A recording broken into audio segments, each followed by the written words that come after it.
So I have thoughts on The Electric State. On March 14th, 2025, Netflix released the film The Electric State, and it's messy. Not just the wigs, people keep trashing the wigs online, but I kind of like them. The Electric State is a film based on a 2018 graphic novel by the same name, created by Simon Stollenhag. The film had a bit of a rough time in production, with the rights originally being acquired in 2017 and production wrapping in February of 2023, but having to be picked up again in March and April of 2024 for reshoots. It also is the 13th most expensive film ever made, right after Infinity War. But a large budget is not the only thing it has in common with the movie. It was also directed by the Russo brothers and written by the same writers of Infinity War, Stephen McFeely and Christopher Marcus. All of this resulted in a 2-hour film released on streaming through Netflix, and it's messy. The first 10 minutes are probably the worst. The opening serves as a kind of prologue to the world of the Electric State, and the premise, which is kind of the basic sci-fi robot story. Humans made animatronics and robots to do the menial tasks of day-to-day life, but then they gained sentience and rose against their human overlords. But then humans began to fight back through these VR-esque headsets called the Neurocasters, where they would cast their consciousness into these robots called drones to fight back. Peace was eventually reached, and the robots were cajoled into a desert region, not to interact with humans again. All the parts of the intro that focus on this are well and dandy. There's a cool montage that kind of shows this progression throughout time, and it's edited well, I like it. The parts related to the protagonists are the ones that lag. The story centers on Michelle Green, who has a super intelligent brother, which you know because he takes a test with a snarky professor while his family watches from the doorway, and the dialogue that follows with stellar lines like, "Einstein had to take that test 3 times!" The whole dialogue in the opening is rough. If everything exists in a state of electricity... What are we, some kind of electric state? Actually, the dialogue throughout the entire film is pretty rough. A lot of the exposition is done through this dialogue, and it comes across pretty clunky. Some of my favorites include, "Why doesn't Ted tell me that? My prefrontal cortex is in Vegas." These are 2 characters who have known each other and lived with each other for years. "Do you know how hard this was to find? You didn't find it. All this stuff is looted from the exclusion zone." These are 2 characters who have known each other and lived with each other for years. "This stuff is from the exclusion zone, which means whoever owns this P.O. box knows how to get into the exclusion zone." Clap on. He claps and the lights turn on. I don't know why he had to say it, but you know. Actually, I do know why. It's because it came up again during a fight scene, and they had to establish it, and the only way to establish it is by directly telling the audience, "Clap on, that turns the light on. Are you paying attention? Do you understand?" You have to trust your audience. Please. The exposition isn't the only thing off about the dialogue, though. The humor of this film is very Marvel, featuring classics such as, "If you think this extremely specific scenario is going to happen, you're crazy." Jump cut to that extremely specific thing happening. "I'm telling a really obvious lie in a really terrible way, and no one would ever believe me. This is going to go terribly for me, but it's funny because I'm really bad at lying. I'm formulating a plan, and you asked me a really dumb detail. Wow, that's such a dumb detail. Have you ever encountered this in real life?" "Yes." "Oh." And there's nothing wrong with these types of jokes. They're just so tropey and have been so played out in recent years that they've lost the shock element which used to make them funny. As soon as Chris Pratt started describing that extremely specific scenario, I knew it was going to jump cut to that extremely specific scenario. I was like one of Pavlov's dogs, just waiting for them to make the cut. And I was right! They did make the cut! I've been Pavloved!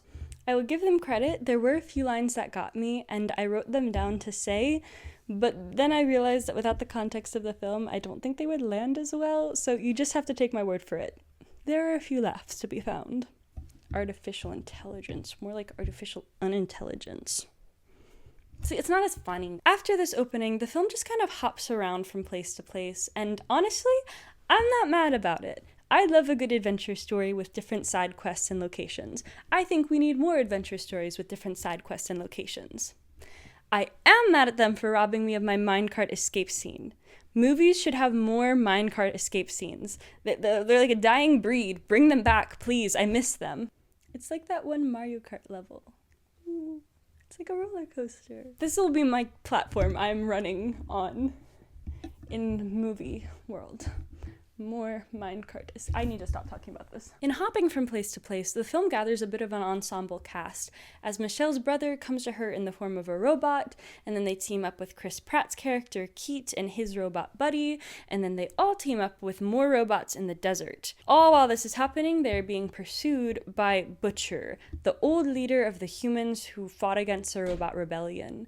And he teams up with the big bad of the movie, the creator of the Neurocasters. The Russo brothers are big fans of these kinds of ensemble numbers. You can see it in all of our work, our smaller movies, our bigger movies, our television work. We love ensembles. And sometimes we think it's because we come from a big Italian-American family where there was lots of people in small rooms together talking loudly all the time.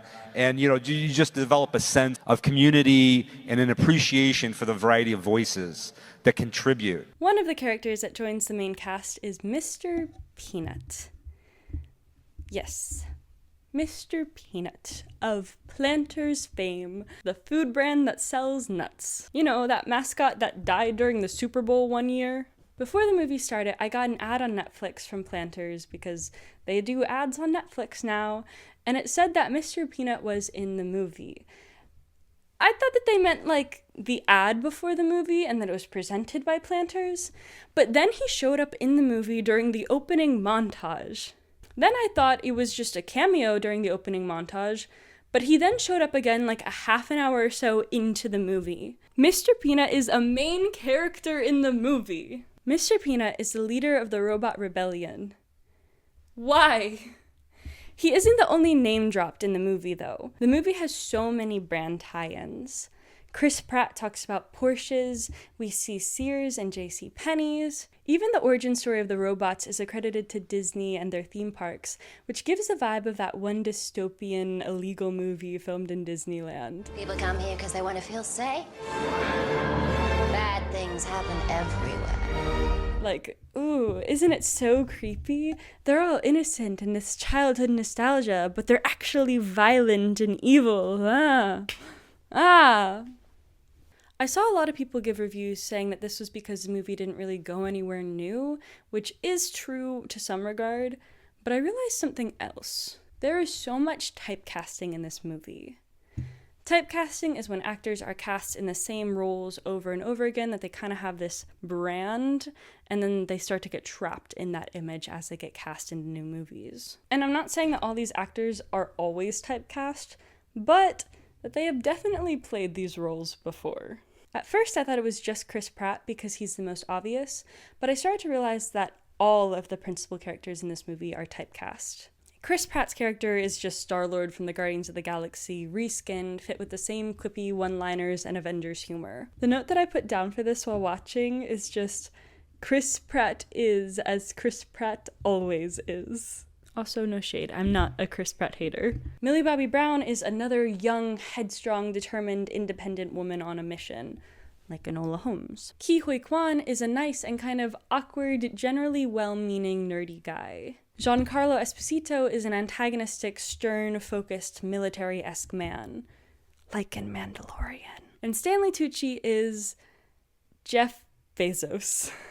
Yeah, the movie's villain is off-brand Jeff Bezos. He created the company that supplied the Neurocasters for humans to fight the robots in the Robot Rebellion, and then after the war, he just marketed them to the general public. People began to become heavily addicted to them, and he continued to profit off of them to the downfall of civilization at large. His character is just the Onceler from the Lorax if he never had a change of heart.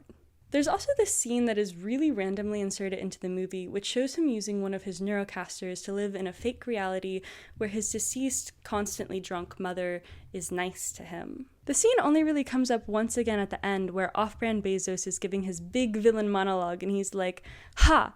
You think life is bad? I use a Neurocaster to pretend my bad mother was nice to me. Life is terrible, and everyone should just escape into nothing and give me money. Money, money, money." Like that guy from Toy Story. Money, money, money. I don't know why they even put the scene in, because normally a scene like this would exist to humanize the villain. Like, aw, he's destroying humanity, but he just wants his mama. But the movie doesn't even really try to humanize him with it. It only comes up again for him to talk about why humans need to escape, and it's never really wrapped up or mentioned again. It's also confusing because he just casually puts on his Neurocaster and takes it off. This is supposed to be a highly addictive thing, and he just puts it on and takes it off like it's nothing. That actually happens a lot in this movie. Neurocasters are meant to be this really addictive device that is stealing humans into a world of escapism. But most of the time we see Neurocasters actually being used in the film is by the villains using them as a way to hunt down the protagonists. It just gives the impression that they aren't as crazy addictive as they supposedly are. Or maybe just the bad guys can take them off at will and aren't affected by them, because plot armor. Michelle's abusive foster dad, Ted, who's supposedly super addicted to them, takes it off easily to yell at her. The butcher army guy does this, and off-brand Jeff Bezos does this. All the bad people can just take them off and put them on, and it's no big deal at all. So what even is the theme of the electric state, then?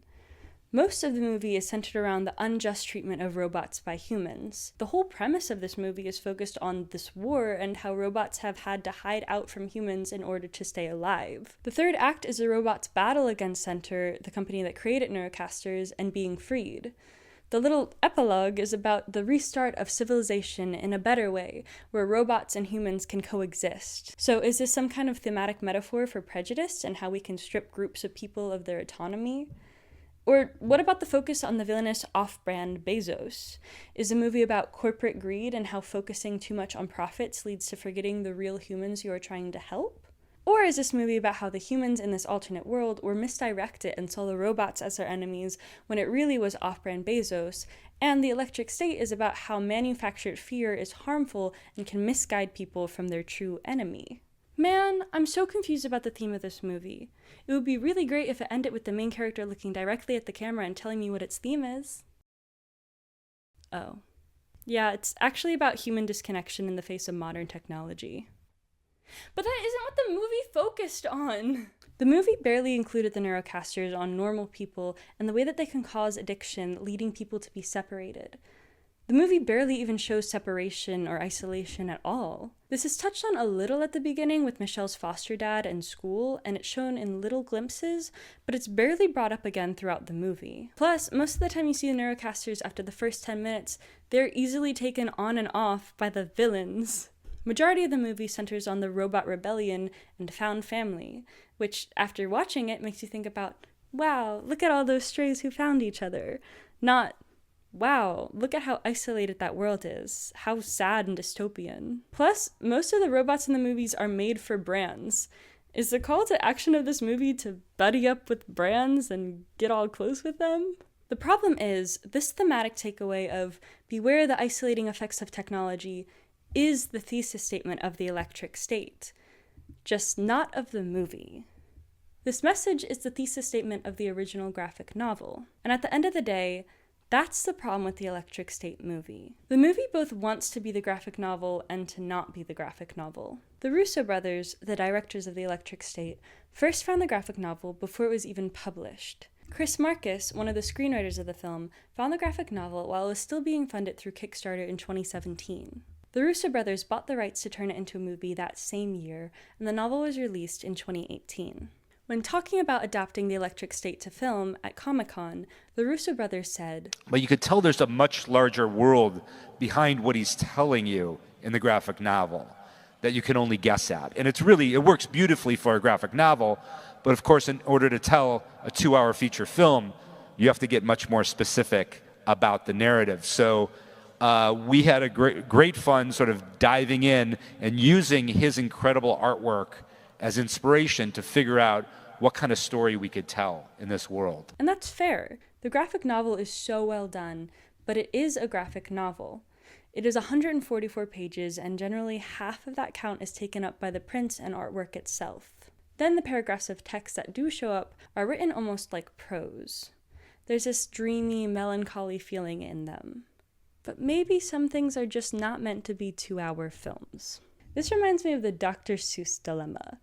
Time and time again, studios want to adapt Dr. Seuss books because they are bestsellers and they are proven to be loved by kids. But the problem is, these books are tiny children's books with a few rhymes on the side, and you can't exactly make a money-pumping feature-length film out of just the source material. So when adapting Dr. Seuss books for the big screen, studios add a lot of material and you end up with stuff like Trouble! And it's coming up fast! Whoa! We're in a river! which some people do love, but it can definitely take away from the original meanings behind the work. The problem is that the Russo brothers fell in love with an image. There's not a whole lot of story in the graphic novel, Yeah. but the images are so striking and curious, they really suggest a much deeper story in a much deeper world. And I think that's what really appealed to us. To dig in and try to find that story, yeah. The Electric State novel isn't a 2-hour feature-length whimsical action-adventure film. The source material has this quiet feel to it. It kind of reminds me of the feeling of The Last of Us if you cut out everyone. There is no Chris Pratt. Almost all of the book is just Michelle and her robot companion. There aren't even really adventures or side quests that Michelle and the robot go on. Almost all of the story is told through Michelle's memory as they travel. More of the book is spent in the past than the present. Everything is just so different in the movies. The only thing that is the same is Michelle's name and the general aesthetic. There is no bonding with robots. There are barely any robots at all. More of the focus is on the Neurocasters and the destruction they cause to humanity. Michelle's brother wasn't some super genius kid hooked up like Frankenstein. He was a kid with a Neurocaster on. The tone is different, the length is different, the style, the cast, the themes. Even if you did want to add more narration and direct plot to the pre-existing book, this could have been done without sacrificing the heart of the story. The tone could have been preserved. The feeling could have been preserved. The film looks good. The film looks great. It's just not the Electric State. The colors are too warm. In the graphic novel, there was this uncanny element to the robots that gave the whole story an eerie vibe. The film has a few of these uncanny valley elements in the background, exactly mirroring the graphic novel, but besides that, the robots are stripped of the uncanny effect and are just turned into wacky characters. Then, when antagonistic robots come in, the scavengers, you might expect to see some of that uncanny valley come back in, but they all just kind of look like creepypasta meets Sid's mix-match toys from Toy Story. Like, you cannot tell me that this guy isn't just Jeff the Killer meets robot. I think of this kind of like a house. The Russo brothers saw the house that was built with the Electric State graphic novel and liked it, but they wanted an entirely different style home. So they gutted out the house and tried to use the old foundation, and in some ways it worked.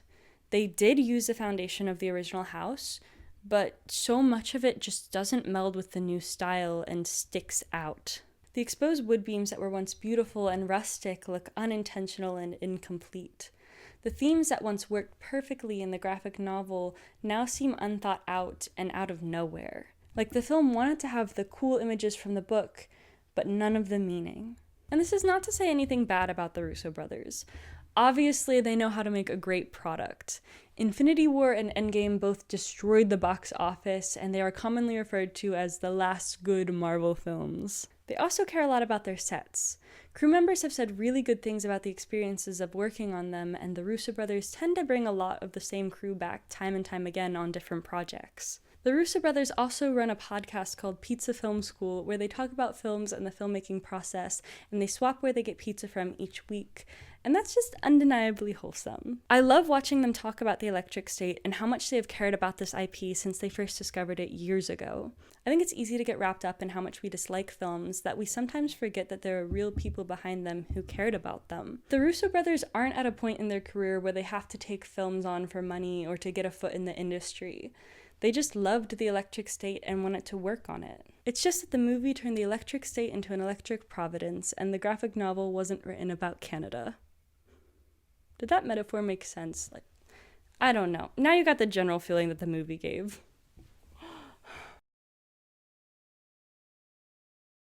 Also, here's a little list of things that I liked. because there were things I liked. When the humans were visiting the little robot village, there was a robot in the background carrying a sign that said, "Primates go home." When Chris Pratt's little buddy robot was talking about money, his eyes turned into dollar signs, and that's cute. That's really cute. There was one robot whose face was just a screen, and with his robot hand, he pushed up his pixelated glasses, and they pushed up on the screen, and it was really cute. There were lots of little details like that. I really love the details that this film had. I tried to dress like a character from the movie, but I think I just give country girl. Like, I look like I'm about to go line dancing on Broadway. There are also so many endings that aren't really wrapped up in general. Like, Butcher Army Guy. What happens to him? I don't know. His drone is just kind of shut off and then he disappears from the movie. Also, the big climax of the film was Michelle, the main character, essentially unplugging her brother and letting him die so that the whole electric state can come down and she can move past her grief. But the film never presented her like having to move past her grief as a problem. Like, that's not... Why is that the climax of the movie? None of the movie leads up to that. She just finds her brother and realizes that she needs to kill him to bring down the electric state. And she has a little chat with him and she's like, "Hey, I don't know what to do. I'm supposed to kill you." And he's like, "Do it." And she's like, "Oh, okay." Why is that the climax of the movie? I don't know. What are we, some kind of electric state? What am I doing? I don't know.